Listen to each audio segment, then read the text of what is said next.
Alaska, the last frontier. We live at the edge of the wilderness where normal rules of society don't really apply. The only rule that matters is survival. I think you've got to be a little crazy to live up here. I don't have running water. I don't have a toilet. Living off the land in Alaska means a race against the clock to secure enough food, wood, and shelter to make it through the long, dark winters. Summer's taken up with madness because it's that impending doom when everything starts to freeze. Not having to be supported by the man or the grocery stores, you gotta go out there and you gotta get aggressive and do whatever it takes to put food on the table. All of this must happen before the freeze. If you don't respect Mother Nature, you're going to die.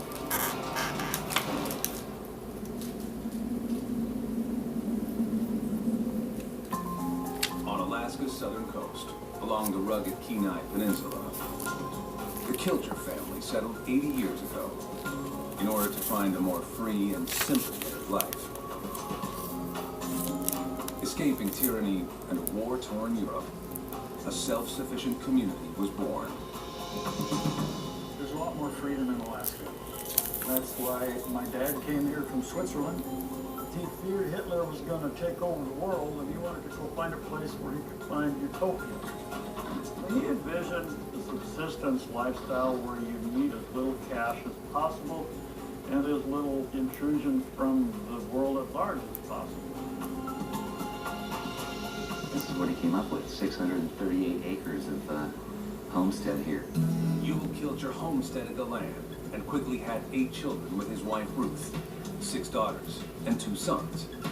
3 generations of the Kilcher family still live on the homestead today. Among them are Ewell's son, Otto. I have cattle, so I don't hunt. Cows have an intelligence that is just profound. Then you think about the Hindus, you know, and you go, well, maybe they got something about that cow sacred. Who knows? Otto's son, Ivan. To me, it's important to know where all of my food is coming from. That's the biggest reason why I'm living the lifestyle that I am. I got one. Oh my God! Ivan's wife, Eve. I feel like I'm somewhere in between a hippie and a redneck sometimes. Ewell's first son, Otz. I'd always seen myself in the family as the oldest boy, like I was a protector. Among other things, I protected cattle from wolves and brown bear. Otz's son, Otz Lee. My role in the Kilcher family, I was the prided black sheep for many years. Sometimes I keep my eyes up at the stars too often and don't realize I'm about to go in a ditch. And Otz Lee's wife, Jane, and 2 children. I'm surrounded by men all the time. It's my life. And most of the time it's okay. Sometimes it cracks. Dingbat As right women there. do. Dingbat right there. They are the core of the Kilcher homesteaders. A homesteader is someone who can make something out of nothing and find what he needs to make it. It's hard sometimes living this way. I don't have running water. I don't have a toilet.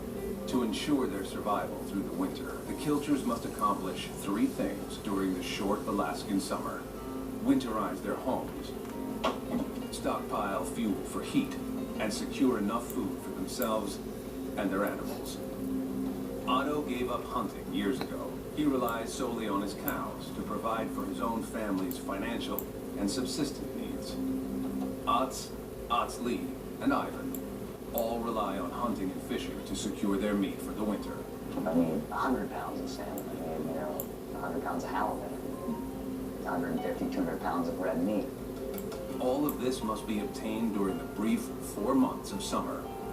We kind of skip that whole autumny fall phase here in Alaska and pretty much go straight kind of summer and then winter. Winter in this part of Alaska may show up at any time, without warning. The Alaskan summers here are really manic and crazy. You have so much to do just before the freeze. And then winter hits.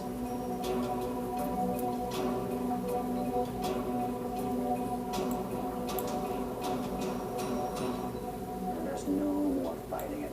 Winter rules everything. And what you got is what you got, and that's gotta last you through the winter. October, and Otsley has yet to secure enough meat for his family of 4. Well, you always know winter's coming, you know, you're always like, okay, I gotta get the stuff done, gotta keep moving, but you always think you have a little bit more time and you can put some stuff off and procrastinate here and there. With time running out, he heads out to find a black bear, which would provide several hundred pounds of meat to maintain his family's sustenance through the winter. The moose season's closed everywhere. I didn't get moose this season, so black bear is the last chance of getting some meat in the freezer. Morning. Mike Shellman's a neighbor on the road here who lives on Kilcher Road. That's all you got there? Yeah, I'm clear from light, so Let's hope that this last storm didn't drive away the bears. With his friend Mike in tow, Otsley heads out to meet his father, who's been scouting ahead of the bay for signs of black bear. My father, I mean, he's out of an old Western book. You know, it's stuff that you think has been lost forever, but he's living it still. You know, that's been something that I've just always been in awe of. How's it going? How's it going? How long you been here? Pull in. Well, I got all kind of news. There could be a big change of plans. Oh, yeah. Instead of a black bear hunt, this could be a brown bear hunt. Black bear hunting, it's primarily for meat. People don't usually hunt brown bear for meat. And there's only 2 ways you can legally kill a brown bear.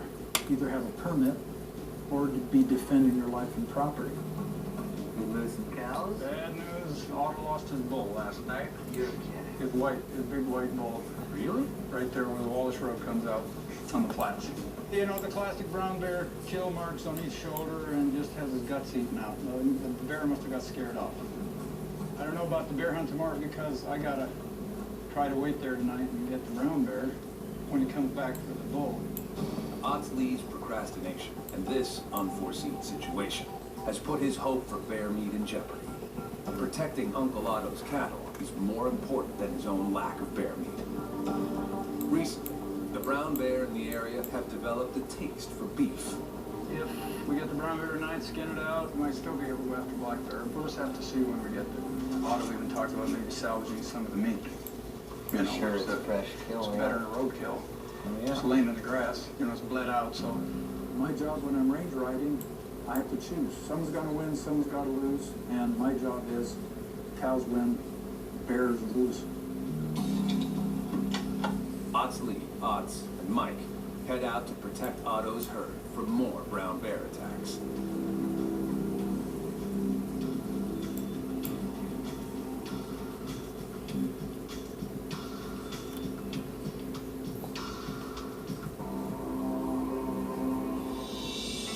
Back at the homestead, Otto continues his preparation for the freeze.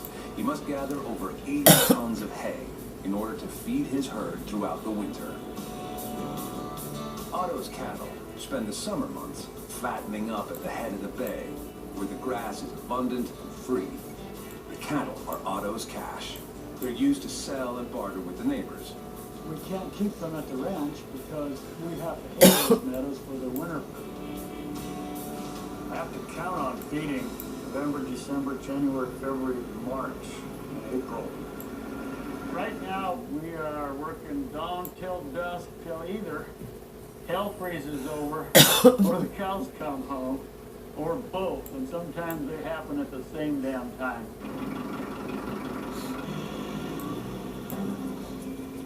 Suddenly, Otto has a problem.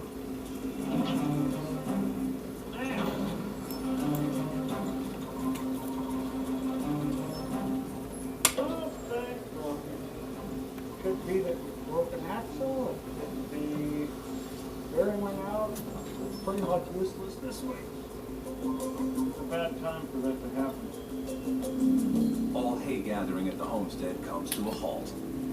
If Otto doesn't gather enough hay before the freeze, his cattle will starve.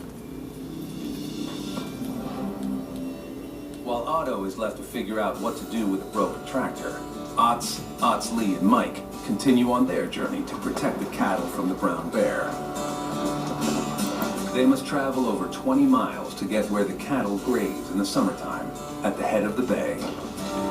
more of a walker guy than a horse guy, so I've just been kind of trailing along. I was walking up behind senior and junior, and they were riding horses ahead of me, and they had a pack horse with them and also a little colt that we're taking out to kind of give it a new shot on the world.